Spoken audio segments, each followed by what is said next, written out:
I'm going to do a quick review of the Big Bear 400. I purchased this ATV back in March. It's now August, and I've had it for 6 months and about 450 miles. So I've got a good impression on how it handles, how it rides, and, you know, a brief period of ownership. Immediately when I bought the ATV, I needed a few things. The first thing I replaced on this was the skid plates. Normally you get an A-arm package that's plastic and barely anything on the bottom. These skid plates by Ricochet cover the entirety of the bottom and come in a 4-piece set. Just to real quick show, the pumpkin is also covered. And you know, that was essential because, as you can see, the terrain we're riding on here is full of a variety of things that can poke right into your frame and hang you up. So a one-piece, completely solid metal skid plate is crucial for any ATVs that come out here, or else, you know, you're going to need loppers to take out some of the sticks and things that get poked into your frame. So that was one of the first additions. Then I just put on a new hook here from Harbor Freight. The old one, this portion was just busted. And when I bought this, it came with a plow frame. I took that off since this is going to be a trail machine, and I left this part of the frame. To me, that's a good little push bar that kind of connects these and allows it to be a little bit stronger. And for storage, I just went with the old cheapo Harbor Freight Apache case. This one's the 4800. Stores everything you need, and it's 100% waterproof. Comes with foam, so you can put cans in there and really get rowdy, and they won't explode. So it's been really great for, you know, just transporting a day's worth of food and stuff. For overnight camping, I do load it up with, you know, a big duffel bag on the back and grill and things like that. With ATV camping, it's real easy to do. You basically have an unlimited capacity on this little machine. Another thing, the ski straps. Those are nice for cargo. I like to attach a speaker to any of the machines, and that way you're able to bump beats wherever you are. Just charged up with the Bluetooth. So as far as these tires go, when I bought the bike, it had dry rotted tires. They were working. I put some slime in them. They held air. You know, every couple of days I'd have to fill them instead of every ride. So that was okay, but I decided to just go and invest in bigger tires and, you know, more aggressive, because the terrain around here is mostly soft. It does get real muddy, and then on the rocks, I'm not doing anything crazy where I'm going to need some real rock crawling capabilities, so they can slip a bit and still get me up wherever I need to go. So I went with the Bear Claw EXs. These are supposed to be the real durable version of the Bear Claws, and they've got plenty of tread on them. They're 27 inches, and they easily clear everything needed at full lock, turn, and flex. With the Big Bear 2, the gearing is such that first gear is so low, an additional 2 inches on the tire isn't going to necessitate a clutch change or a gearing change. It's really not that bad, and it actually makes first gear more usable, I would say, and subsequently second gear as well. But if you're doing real heavy work, you know, if you're constantly loaded, maybe just take note that you are going to change the ratio if you upsize the tire. With these, any mudding I'm doing, it's completely fine. Any terrain I'm doing, it's well suited to it.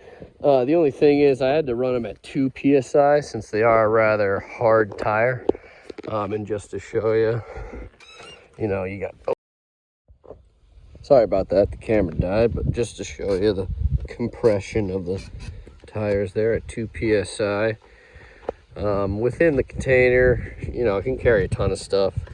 You got a couple water bottles, sunscreen, bug spray. People roast me for this one, but I like to put a reflective tab on my battery banks because it just makes it easier to see. Binoculars for checking out the view. And And then, you know, an emergency fire starter kit, headlamp, extra batteries, whistle, emergency contact info, things like that. Bear protection underneath that, covered up for YouTube. So regarding handling, to get to that, you know, this is a machine that when equipped with taller tires, it is pretty tippy. The older machines, they're, you know, way under 50 inches wide, not even close. So they will be a little bit tippier, but you know, that comes with advantages in being able to fit through tighter sections of trees. You're not always going to be following a good double track trail. Sometimes it's just, you know, fitting through rocks, fitting through gaps, going over different obstacles. So a smaller machine in this terrain is actually preferred. You know, we average maybe 4 or 5 miles per hour going through technical down branches, rock walls, mud pits. So we're not really using a machine's larger dimensions like, you know, some other terrain would. You know, if you're zipping around in the neighborhood, sure, get a much bigger machine, it'll suit you better. There's no denying that. And then in terms of the suspension, up front, it's got plenty of travel here, tons of squish. And in the back, we've got the solid rear axle. So with the solid axle, you know, that's sort of a negative. Definitely rides rougher than your modern day ones, but for the day, it was, you know, one heck of a Cadillac. And with these big balloon tires at 2 PSI, you're gonna soak up most of the small bumps anyhow. The winch that it was equipped with from the factory, nice 3,000 pound Warren winch, BRP brand, BRP rebranded, and that thing I've towed up 2 ATVs before on my one winch, just getting up a snowy hill. So yeah, I think that's everything I wanted to cover in regards to starting this thing up. I swear it's first possible fire, it always goes. This always starts right up. You got your 4x4 indicator light. Your oil light will come on every time, just to test and then go off, just to show you that it's functioning. Your neutral, and then over here would be your reverse light. So pretty simple gauge cluster. This is a safety to make sure you don't shift into reverse while you're going forward. Your basic gas cap holds like 4.5 gallons of fuel, so basically unlimited. Gas gauges like this, you know, typically, I wouldn't say they're the most trustworthy, but if you keep clean gas, you know, you constantly are running the thing, you don't let it sit forever, they seem to work. So that's what you get for a gas gauge. However, I like to use the odometer there to keep track and make sure I'm not running out. Another huge negative for this machine, these lights, man. They're basically like using a candlestick to navigate. But, you know, there's a million aftermarket things you can do about that. And honestly, I don't ride at night too much. And when I do, I'm in, you know, a full neighborhood road. Big fan of these bark busters. Obviously on an ATV, you don't really need them to connect to the end of the handlebar like a dirt bike or motorcycle. So it's nice that they just stick out there and break the wind for you. Well, there you go, 2002 Big Bear 400.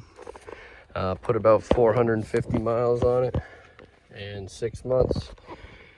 As far as maintenance, I've done the front differential right in here, pretty simple.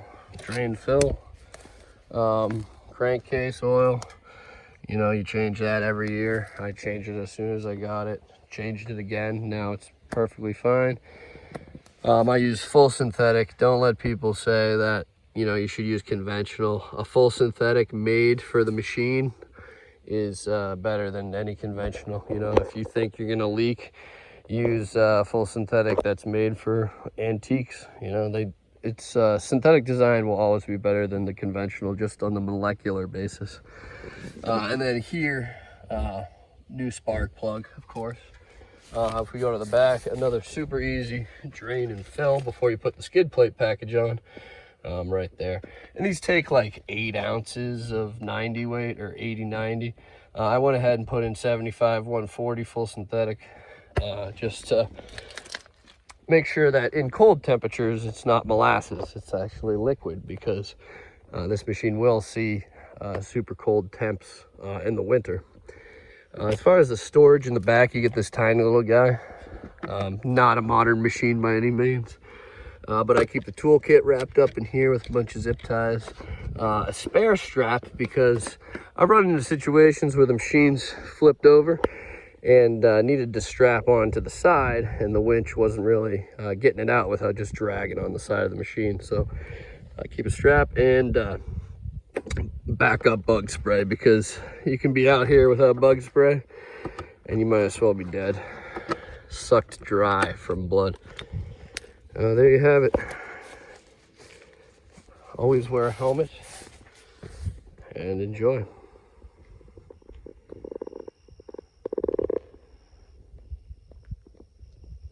And this is just a quick video to show the terrain we're going through and what kind of tires are needed to get through the swamp and over the rocks, through the ferns and through the woods. So Bear Claw EX, 27 inches.